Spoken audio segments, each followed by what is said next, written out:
शुरू करते हैं। सबसे पहला क्वेश्चन जो स्टार्टिंग हम करेंगे कि परिसंचरण तंत्र या सर्कुलेटरी सिस्टम की खोज किसने की। इसकी खोज जो की थी गाइस वो विलियम हार्वे ने की थी। किसने की थी? विलियम हार्वे ने की थी। जो हमारा हृदय होता है उसका भार कितना होता है गाइस? जो हमारा हृदय है उसका भार 300 ग्राम होता है अप्रॉक्स में। माना जाता है कि मनुष्य के हृदय का जो भार होता है वो 300 ग्राम होता है। अब क्या है हृदय, कैसा इसका आवरण होता है और ये क्या क्या कार्य करता है, वही अब हम इसमें देखेंगे गाइज। अगर मैं हृदय की बात करूं तो इसमें 4 कोष्ठ होते हैं, या फिर हम जिसे बोलेंगे इंग्लिश में 4 चैम्बर होते हैं। तो हम वही 4 चैम्बर देखते हैं और उन्हीं से हम हृदय को समझने की कोशिश करेंगे। सबसे पहला होता है इसमें चैम्बर नंबर 1, जिसे हम कहते हैं दायां अलिंद, राइट एट्रियम। एक होता है बायां अलिंद, जिसे हम कहते हैं लेफ्ट एट्रियम। एक होता है राइट वेंट्रिकल, जिसे हम कहते हैं दायां निलय। और एक होता है लेफ्ट वेंट्रिकल, जिसे हम कहते हैं बायां निलय। यहाँ पर लिखा भी है बायां अलिंद लेफ्ट एट्रियम, ये रहा दायां अलिंद राइट एट्रियम, दायां अलिंद आपका राइट एट्रियम, बायां निलय लेफ्ट वेंट्रिकल और दायां निलय हो गया आपका राइट वेंट्रिकल। तो गाइज ये 4 चैम्बर होते हैं हमारे। कौन कौन से चैम्बर? बायां अलिंद, दायां अलिंद, बायां निलय और दायां निलय। जो भी कार्य होता है वो इन 4 चैम्बरों के थ्रू ही होता है। अब ये 4 चैम्बर का कार्य क्या होता है? अशुद्ध रक्त को शुद्ध करना ही हृदय का या इन 4 चैम्बरों का कार्य होता है। कैसे? हृदय का कार्य ही यही है, अशुद्ध रक्त को शुद्ध रक्त में बदलना। अब गाइस जो अशुद्ध रक्त होता है वो कैसा होता है? जिस रक्त में कार्बन डाइऑक्साइड होता है और ऑक्सीजन नहीं होता वो रक्त अशुद्ध होता है, और जो रक्त में कार्बन डाइऑक्साइड निकलने के बाद उसमें ऑक्सीजन आ जाता है वो रक्त होता है शुद्ध। तो ये इस तरह से कार्बन डाइऑक्साइड वाले रक्त को ऑक्सीजन वाले रक्त में बदल देता है। कौन? आपका हृदय। यही कार्य होता है हृदय का। अब इससे पहले हम देखेंगे कैसे हृदय में रक्त आता है। ये बात आपको गाइस एक ध्यान रखनी है। जब अशुद्ध रक्त जो है वो नलियों द्वारा हृदय में आता है तो उन नलियों को हम कहते हैं शिरा। वो नलियां क्या कहलाती हैं? शिरा। और इंग्लिश में हम उन्हें कहते हैं वेन, VEIN, वेन। अभी मैं आगे पढ़ाऊंगी भी, याद रखिए। जब अशुद्ध रक्त जिन नलियों द्वारा हमारे हृदय में आता है वो होती हैं शिरा, वेन। और जब अशुद्ध रक्त शुद्ध रक्त होने के बाद जिन नलियों द्वारा बाहर निकलता है वो होती हैं गाइस आपकी धमनी। उसे हम कहते हैं धमनी, या फिर इंग्लिश में हम कहते हैं आर्टरीज। इंग्लिश में हम क्या कहते हैं? आर्टरीज। तो याद रहेगा, अशुद्ध रक्त जिन नलियों द्वारा आता है वो शिरा, और जिन नलियों द्वारा अशुद्ध रक्त शुद्ध होने के बाद बाहर निकल जाता है वो होती हैं गाइस धमनी। ठीक है, तो अब हम शुरू करते हैं कि कैसे हम अशुद्ध रक्त लेते हैं और कैसे वो शुद्ध होकर हमारे बॉडी में चला जाता है और कैसे हृदय उसमें काम करता है। तो गाइस जो हमारी बॉडी में अशुद्ध रक्त आता है वो सबसे पहले हमारी इस वाली नली में आता है, जो ये आपको नीले रंग की नली दिख रही है। इसे हम कहते हैं सुपीरियर वेना। ये वी मिस हो गया है इसमें। Superior vena cava, superior vena cava.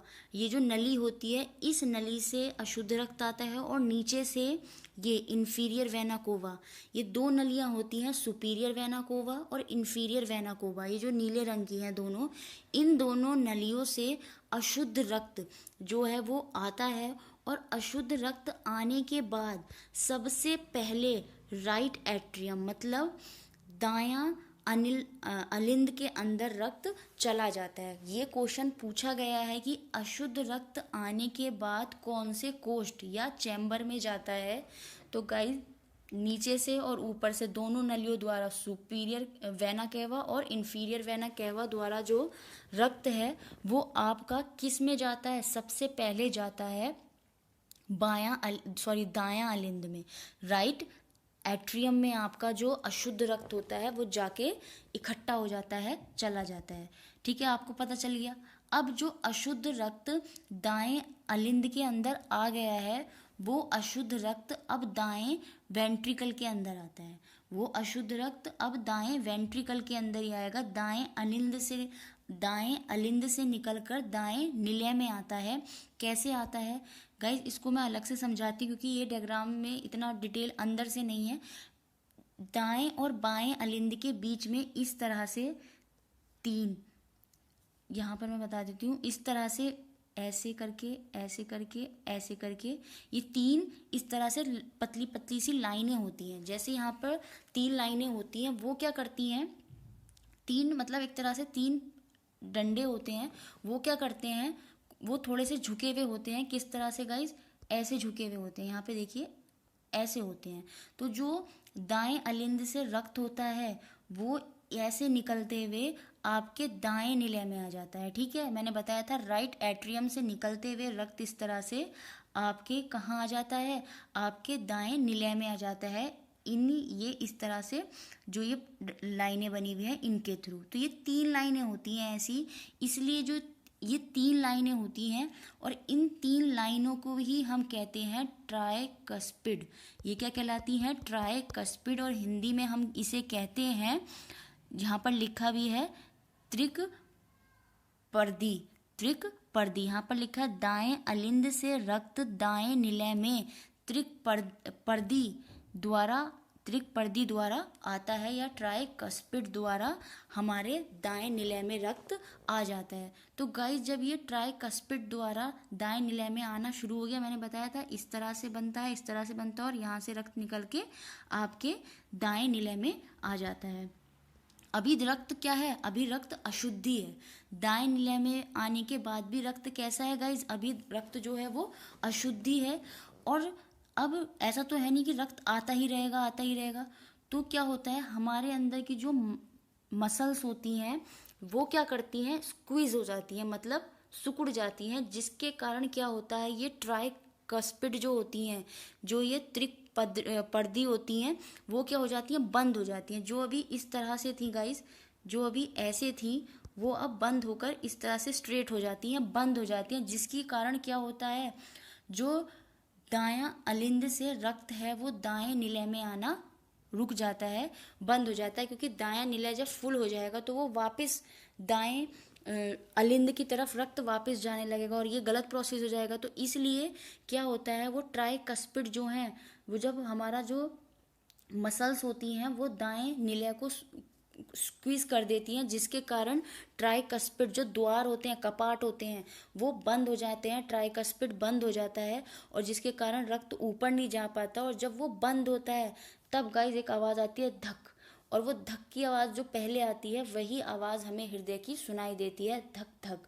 तो वो ट्राइकस्पिड के बंद होने की वजह से ही हमें एक आवाज़ सुनाई देती है, जिसे हम कहते हैं धड़कन। ठीक है, वो आवाज़ सुनाई देती है। अब क्या हुआ, अभी अशुद्ध है रक्त, दो चैम्बरों का काम हो गया, दो चैम्बरों ने अपना काम कर दिया। अब ये अशुद्ध रक्त जो दूसरे चैम्बर में आ गया था, आपका दाएं निलय में आ गया था, अब ये अशुद्ध रक्त गाइज प्लमनरी आर्टरीज, प्लमनरी धमनी के थ्रू, यहाँ पर है ये रही आपकी ये जो बैंगनी रंग की है, ये है आपकी प्लमनरी धमनी, जिसे कहते हैं प्लमनरी आर्टरी।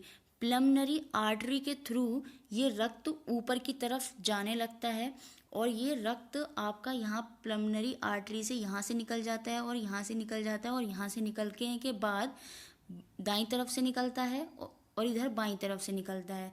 दाईं तरफ से निकलने के बाद हमारे दाएं फेफड़े में जाता है, और बाईं तरफ से निकलने के बाद ये रक्त हमारे बाएं फेफड़े में जाता है। क्यों फेफड़े में जाता है, क्योंकि फेफड़े से ही हम सांस लेते हैं, वहाँ से हमारा ऑक्सीजन आता है, और उस ऑक्सीजन में CO2 भी होती है। तो वहीं पर ये जो अशुद्ध रक्त होता है, जिसके अंदर CO2 थी, वो बाहर निकलकर फेफड़ों से जो शुद्ध O2 थी वो इस रक्त में आ जाती है, और फिर ये रक्त शुद्ध हो जाता है हमारे लंग्स के थ्रू। तो गाइस ध्यान रहेगा, कौन सी शिरा धमनी के थ्रू हमारा जो रक्त है वो जाता है, जो हमारा रक्त है वो प्लमनरी प्लमनरी आर्टरीज के थ्रू, ये देखिए मैंने बताया था बैंगनी रंग की, प्लमनरी आर्टरीज के थ्रू हमारा रक्त निकल जाता है, लंग्स में पहुंच जाता है, वहाँ शुद्ध हो जाता है। और शुद्ध होने के बाद रक्त अब हमारे तीसरे चैम्बर में आता है जिसका नाम होता है बायां। अब हमारे बाएं अलिंद में रक्त आ जाता है। बाएं अलिंद में रक्त कैसे आता है? इन चार, यहाँ पर भी प्लमनरी वेन्स काम करती हैं। कौन काम करती हैं? प्लमनरी शिरा। ठीक है, प्लम ये लिखा भी है प्लमनरी वेन्स, ये चार होती हैं, दो इधर हैं और दो इधर हैं। तो ये चारों क्या करती हैं? जो रक्त लंग्स ने हमारे फेफड़ों ने शुद्ध कर दिया था, उन चारों नलियों के थ्रू ये लंग्स आता है सीधा आपके तीसरे चैम्बर में, और वो तीसरा चैम्बर है आपका बायां अलिंद, लेफ्ट एट्रियम। समझ में आ गया? प्लमनरी आर्टरीज से लंग में गया और प्लमनरी वेन से हमारे किस में आ गया? शुद्ध रक्त तीसरे चैम्बर में आ गया, बाएं अलिंद में आ गया। अब शुद्ध रक्त बाएं अलिंद में आने के बाद ऐसे ही यहाँ पर भी कपाट होते हैं, ऐसे करके। वहाँ पर ट्राइकस्पिड था, अब इधर होता है बाइकस्पिड वाल्व, इसे कहते हैं बाइकस्पिड वाल्व। इधर बाइकस्पिड वाल्व होता है, वहाँ 3 डंडे होते थे, यहाँ 2 होते हैं। यहाँ भी ऐसी होता है। इस चैम्बर से शुद्ध रक्त निकलकर सीधे चौथे चैम्बर में आता है आपका, मतलब लेफ्ट वेंट्रिकल में आपका रक्त आ जाता है, जिसे हम कहते हैं आपका बायां निलय। तो बाएं अलिंद से निकलकर रक्त बाएं निलय में आ जाता है, वो जो शुद्ध रक्त होता है। और किस कपाट के द्वारा? वो द्विपर्दी होता है, द्विपर्दी। इधर की तरफ त्रिपर्दी था, अब द्विपर्दी होता है, जिसे बोलते हैं बाइकस्पिड। बाइकस्पिड से ये रक्त आ जाता है। और ऐसे ही यहाँ पर भी होता है गाइज, रक्त आता तो नहीं रहेगा, रुक जाएगा, यहाँ पर भी ये सिकुड़ जाती हैं, जिससे क्या होता है, जो बाइकस्पिड होती हैं, जो रेखा होती है बाइकस्पिड कपाट जो होते हैं वो बंद हो जाते हैं, रक्त नहीं आ पाता ताकि वो वापस ना जाए, इसलिए रक्त रुक जाता है, रक्त और फ्लो उसका नहीं आता। इससे क्या होता है, रक्त वापस नहीं जाएगा, क्योंकि वो अगर भर गया उसके बाद भरने के बाद क्या होगा, रक्त वापस जाना शुरू हो जाएगा, इसलिए ये कपाट बंद होने ज़रूरी होते हैं। और बाय कस्पिड के द्वारा ये कपाट बंद हो जाता है और रक्त बाहर नहीं जा पाता, और चौथे उसमें आपका शुद्ध रक्त यहाँ पर आ जाता है। और यहाँ पर भी जैसी कपाट बंद होते हैं फिर से एक आवाज़ आती है धक। तो आवाज़ हमारी 2 बार आती है धक धक। तो एक बार जब आई जब ट्राइकस्पिड में बंद हुआ, और एक बार आवाज़ जब आई जब बाइकस्पिड में बंद हुआ। इस तरह से हमारे हृदय में आवाज़ आती है। अब इसमें शुद्ध रक्त आने के बाद चौथे चैम्बर में रक्त आने के बाद आपका जो ये रक्त होता है, शुद्ध रक्त आपकी बॉडी में चला जाता है। वो भी किसके थ्रू? ये जाता है आपका एरोटिक, यहाँ पर लिखा है आयोटिक, आयोटा होता है, इसे आयोटा कहते हैं। ये जो लाल रंग का आपको दिख रहा होगा गाइज, ये रहा, देखिए गाइज, ये है आयोटा। आयोटा के थ्रू जो है ये रक्त, जो आयोटा के थ्रू ये जो शुद्ध रक्त है, ये जो ऊपर 3 बन रही हैं, इन 3 से तो ये ऊपर वाले हिस्से में रक्त जाता है, और एक ये नीचे है, ये नीचे वाले बॉडी पार्ट को रक्त को भेज देता है, जो शुद्ध रक्त जिसमें O2 आ गया है।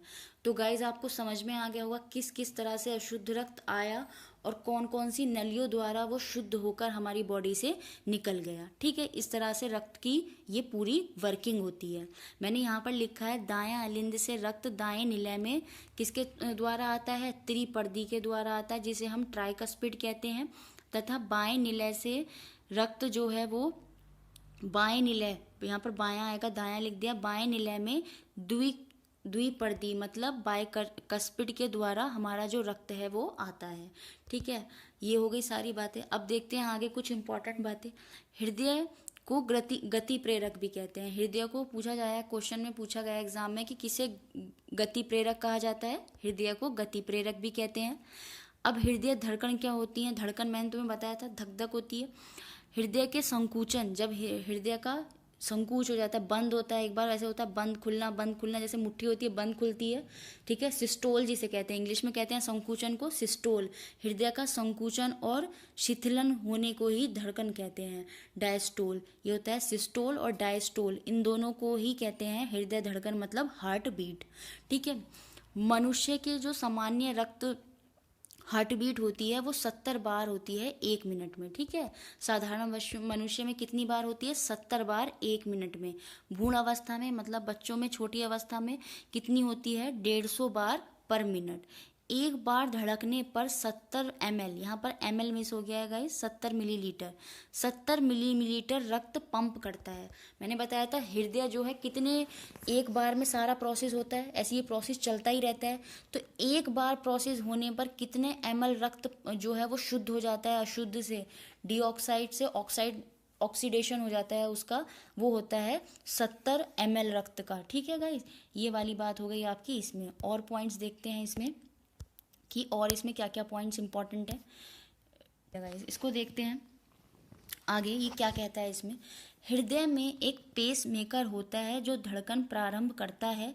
हृदय में एक पेस मेकर होता है जो धड़कन प्रारंभ करता है, उसे ही हम साइनो ऑरिकुलर नोड कहते हैं। तो पूछा जा सकता है साइनो ऑरिकुलर नोड, जिसे हम कहते हैं SAN,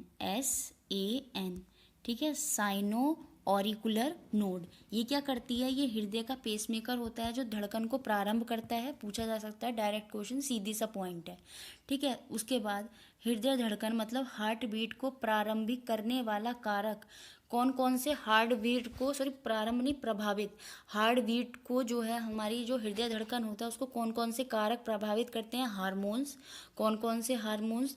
थायरॉक्सिन और एंड्रीनलिन, ये जो होते हैं दो हार्मोन, एंड्रीनेली और थायरॉक्सिन हृदय धड़कन को कंट्रोल करने में मदद करते हैं। CO2 और अम्ल हमारी जो हृदय धड़कन होती है उसको बढ़ा देता है। अगर कार्बन डाइऑक्साइड और एसिड, अम्ल की मात्रा ज़्यादा हो जाएगी तो हमारी धड़कन जो है वो तेज़ हो जाएंगी, बढ़ने लगेगी। क्षार, जो क्षार होता है, कड़वापन होता है, वो हमारे हृदय की धड़कन को क्या करता है? घटाता है। अब यहाँ पर लिखा है गाइस शिरा, यहाँ पर फिर से एक्सप्लेन करा गया है शिरा और धमनी। ये मैंने आपको बता दिया था। शिरा क्या होता है एक बार देख लेते हैं। शरीर से अशुद्ध रक्त को हृदय में ले जाने वाली रक्त वाहिनी को ही शिरा कहते हैं। मैंने बताया था जो अशुद्ध रक्त को लेकर जाती हैं हमारे चैम्बर में, पहले चैम्बर में, वही क्या होती हैं? आपकी शिरा होती हैं, वेन होती हैं। इसका एक अपवाद होता है प्लमनरी शिरा। जो प्लमनरी शिरा होती है वो शुद्ध रक्त को लेके जाती है। मैंने बताया था जो प्लमनरी आर्टरीज लेके जा रही थी, तो आर्टरीज जो हो गई वो इसका अपवाद हो गई इसलिए, ठीक है। तो वो शुद्ध रक्त को लेकर जाती है, तो ये इसका अपवाद है प्लमनरी शिरा। इसमें CO2 घुला होता है जिससे यह रुधिर को फेफड़ों तक ले जाता है और बाइकार्बोनेट के रूप में। और इसकी जो सबसे बड़ी शिरा होती है वो होती है इन्फेरियर वैन कोवा। मैंने बताई थी स्टार्टिंग में, एक हमारा सुपीरियर वैन कोवा और इन्फेरियर वैन कोवा से रक्त अंदर जाता था चैम्बर एक में। तो पूछा जा सकता है सबसे बड़ी शिरा कौन सी होती है? वो होती है इन्फेरियर वैन कोवा, हमारी सबसे बड़ी शिरा होती है। और CO2 को घुला होता है रुधिर में, उसे फेफड़ों तक पहुंचाने का काम हमारा इसका होता है, वेन का। धमनी क्या होती है? आर्टरीज जिसे कहते हैं। हृदय से शरीर की ओर ले जाने वाली रक्त वाहिनी को धमनी कहते हैं। हृदय से शरीर की ओर, जो हृदय से शरीर की ओर को रक्त लेके जाते हैं, मतलब शुद्ध रक्त को लेकर जाती है, उसे ही हम धमनी कहते हैं। और इस सबसे बड़ी धमनी कौन सी होती है? प्लमनरी धमनी होती है। प्लमनरी धमनी जो होती है वो सबसे बड़ी धमनी होती है और ये इसका अपवाद भी होती है। ये शुद्ध नहीं अशुद्ध रक्त को लेकर जाती है। ये प्लमनरी धमनी जो है वो सबसे बड़ी धमनी होती है। ब्लड प्रेशर, जो रक्तदाब होता है वो यहीं से होता है। ब्लड प्रेशर रक्तदाब का मान जो माना जाता है अधिकतम 120 और कम 80, मतलब 80 से 120 होता है स्वस्थ शरीर में। हृदय धड़कन नियंत्रण में प्रयुक्त खनिज कौन सा होता है? पोटाशियम खनिज होता है जो हृदय के नियंत्रण में यूज होता है। ये क्वेश्चन इंपॉर्टेंट है। एक बहुत इंपॉर्टेंट क्वेश्चन है कि हृदयाघात मतलब हार्ट अटैक जो होता है वो कौन सी धमनी के कारण होता है, कौन सी आर्टरीज के कारण होता है? कैरोनरी। अगर कैरोनरी धमनी आपकी रुक जाए तो आपका जो है आपको हार्ट अटैक हो जाएगा, ब्लड पंप होना बंद हो जाएगा। तुरंत एक ही वेन से अगर ब्लड रुक गया तो आप मर जाएंगे, आपके हार्ट अटैक होने के चांसेस हो जाएंगे। आई होप गाइज ये आपको पूरा सर्कुलेटरी सिस्टम अच्छे से समझ में आ गया होगा। आगे हम पढ़ेंगे इसमें एक्सक्रीटरी सिस्टम, अगला तंत्र। गाइज वीडियो अच्छी लगी हो तो प्लीज़ चैनल को सब्सक्राइब करें, वीडियो को लाइक करें और ज़्यादा से ज़्यादा शेयर करें। Thank you for watching.